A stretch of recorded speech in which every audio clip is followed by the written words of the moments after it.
ایک حدیث شریف میں آتا ہے، آپ صلی اللہ علیہ وسلم نے صحابہ اکرام سے پوچھا، بھلا بتاؤ مفلس کون ہے؟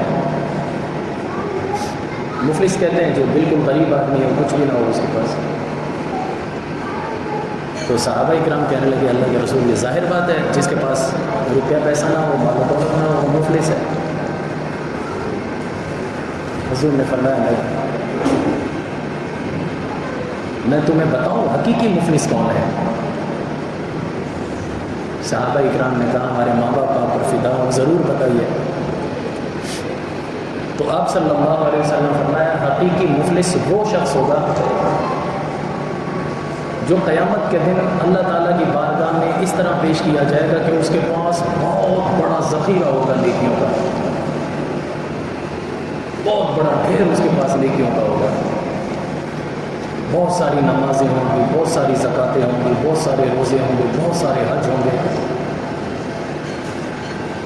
غرض ہے کہ نیک اعمال کا بہت بڑا ذخیرہ لے کر حاضر ہوگا۔ جب اللہ کے حضور پیش کیا جائے گا تو اللہ کے ہاں عدل و انصاف کی عدالت قائم ہوگی۔ وہاں پر کچھ لوگ آئیں گے جو آ کر کہیں گے اے اللہ، اس شخص نے دنیا میں ہمارا فلاں حق دبایا تھا، ہمیں ہمارا حق دلا دو۔ تو اللہ تعالیٰ اس نیکیاں کرنے والے کو کہے گا کہ اس صاحب حق کا حق ادا کرو۔ اب لازمی بات ہے کہ وہاں پر کرنسی جو چلے گی وہ روپیہ پیسہ تو ہوگا نہیں جو چاند چھوڑا لے، وہاں تو نیکیاں ہیں۔ تو وہ کہے گا یا اللہ میرے پاس تو مال و دولت نہیں ہے، میں کیسے ادا کروں؟ اللہ تعالیٰ فرمائے کہ اپنی نیکیاں اس کو دے۔ وہ اپنی نیکیاں اس کو دے کر اپنا حق چکائے گا۔ اتنے میں دوسرا شخص آئے گا، وہ کہے گا جی میرا بھی اس پر حق ہے۔ اللہ تعالیٰ پوچھیں گے ہاں تو نے فلاں کا حق دینا ہے؟ وہ کہے گا ہاں۔ اللہ تعالیٰ فرمائیں گے ادا کر۔ روپیہ پیسہ تو ہوگا نہیں، اس کی نیکیوں میں سے اس کا بھی حق ادا کیا جائے گا۔ پھر ایک اور آ جائے گا، یہاں تک کہ کرتے کرتے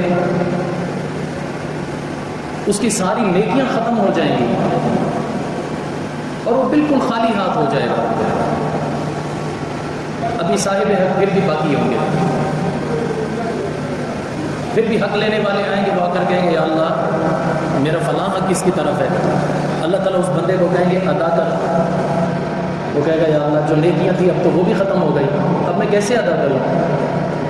تو اللہ تعالیٰ اس صاحب حق سے کہیں گے کہ تو نے فلاں گناہ کیا تھا، مثلا تو نے زنا کیا تھا۔ وہ کہے گا ہاں جی غلطی ہوئی تھی، کہ اپنا زنا اس کے گلے ڈالا۔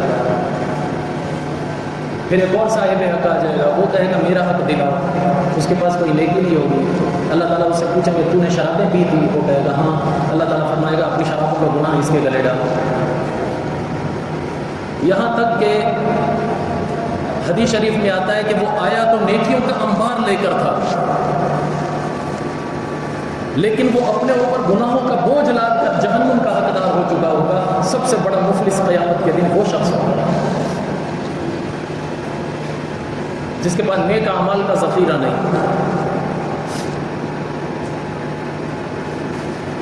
نیکیاں ہم کیسے کمائیں؟ اللہ کے نبی نے ہمیں بہت مختصر راستہ دیا، بہت مختصر راستہ، اور اتنی زیادہ نیکیاں ہیں کہ آپ شمار میں نہیں لا سکتے۔ مثلا آپ صلی اللہ علیہ وسلم نے فرمایا جو شخص قرآن مجید کی تلاوت کرتا ہے اس کو ایک ایک حرف پر 10 نیکیاں ملتی ہیں۔ پھر آپ صلی اللہ علیہ وسلم نے خود وضاحت کر کے بتلایا کہ اگر کوئی شخص الف لام میم کہتا ہے، میں یہ نہیں کہتا کہ اس کو صرف 10 نیکیاں ملے گی۔ الف لام میم ایک حرف نہیں ہے، بلکہ الف الگ ہے، لام الگ ہے، میم الگ ہے، تو گویا اس کو 30 نیکیاں مل گئی۔ اب جو شخص کثرت سے تلاوت کرتا ہو، اندازہ لگائیں وہ کتنے حروف ادا کرتا ہوگا اور کتنا نیکیوں کا ذخیرہ جمع کر لیتا ہوگا۔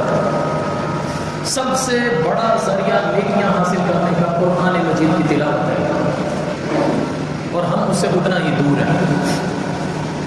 ہمیں ہر نیکی کا کام یاد ہے، ہر نیکی کا کام ہم بڑھ چڑھ کر کریں گے۔ نیکی کا کام کر لو، قرآن سے بڑھ کر کوئی نہیں ہو سکتا۔ ایک ایک حرف پر 10 نیکیاں، اندازہ کرو کوئی شمار کر سکتا ہے پھر ان نیکیوں کو؟ اصل وجہ کیا ہے؟ ہم قرآن سے دور کیوں ہیں؟ ہمیں مفت میں ملا ہے، ہمیں اس کے لیے تکلیفیں نہیں اٹھانی پڑی۔ بخاری شریف میں ایک حدیث ہے، ایک صحابی فرماتے ہیں میں چھوٹا تھا، بچہ تھا، ہمارا گاؤں بھی مدینہ منورہ سے بہت دور تھا، مجھے شوق تھا میں قرآن مجید سیکھوں، لیکن مدینہ منورہ دور ہونے کی وجہ سے میں جانے سے قاصر تھا۔ وہ صحابی کہتے ہیں کہ میں کیا کرتا تھا، میں صبح صبح اپنے گھر سے نکل کر آ کر سڑک کے کنارے پر بیٹھ جاتا تھا، جو بھی قافلہ یا جو بھی فرد وہاں سے سڑک سے گزر کر مدینہ کی طرف سے آتا تو میں اس سے پوچھتا تھا بھائی تمہاری محمد صلی اللہ علیہ وسلم سے یا ان کے اصحاب سے ملاقات ہوئی ہے؟ اگر وہ کہتے ہاں ہوئی ہے تو پھر میں انہیں کہتا انہوں نے اگر تمہیں کوئی قرآن سنایا ہے، سکھایا ہے تو وہ مجھے بھی بتلا دو۔ تو وہ صحابی بتلاتے ہیں کہ کسی سے میں 1 آیت سیکھتا تھا، کسی سے 2 آیتیں سیکھتا تھا، کسی سے 3 آیتیں سیکھتا تھا، اس طرح کر کر کے جب میں جوان ہوا تو قرآن مجید کا بہت سارا حصہ میں حفظ کر چکا تھا۔ اندازہ لگے کتنی تکلیفوں سے انہوں نے قرآن سیکھا۔ اور ہمارے یہاں ہر گلی میں مدرسہ قائم ہے، ہر محلے میں مسجد آباد ہے، تعلیم بھی فری کی ہے، کوئی فیس نہیں ہے، لیکن ہم قرآن کی تعلیم دینے کو اپنے بچوں کو تیار نہیں ہیں۔ اگر کوئی دیتا بھی ہے قرآن کی تعلیم تو وہ بھی یوں سمجھو کہ مولوی کے اوپر احسان ہو رہا ہوتا ہے۔ کئی بندے ابھی گرمی کا موسم، اسکولوں کی چھٹیاں ہیں، مجھ سے اگر مجھ سے مدرسے کا ٹائم کیا ہے، میں کہتا ہوں 2 بجے، تو 2 بجے تو ہمارے بچے نے ٹیوشن جانا ہوتا ہے، یعنی ٹیوشن کی خاطر قرآن چھوٹتا ہے، بھلے چھوٹ جائے پرواہ نہیں ہے۔ کبھی یہ بھی سوچا ہے کہ قرآن کی خاطر ٹیوشن چھوڑ دیا جائے؟ میں یہ نہیں کہتا کہ دنیا کی تعلیم نہ ہو، ہماری ضرورت ہے، میں خود بھی دنیا کی تعلیم یافتہ ہوں، میں نے BA کیا ہوا، میں یہ نہیں کہتا کہ نہ سیکھو، یہ سیکھو، لیکن جو قرآن کا وقت ہے، جو قرآن کا حصہ ہے، وہ تو قرآن کو ادا کرو۔ ماں باپ کو کوئی پرواہ نہیں، بچے کو حافظ بنانا تو دور کی بات، ناظرہ پڑھانے کو بھی دل نہیں کرتا۔ اس قدر ہم قرآن سے دور ہو گئے، اس قدر ہم قرآن سے غافل ہو گئے۔ میں یہ نہیں کہتا کہ سارا ٹائم بس مدرسے کو دے دو، سارا ٹائم قرآن کو دے دو، نا، دنیاوی علم بھی حاصل کرو۔ دنیاوی علم حاصل کرنا کوئی عیب نہیں ہے اور ہماری شریعت میں منع بھی نہیں ہے۔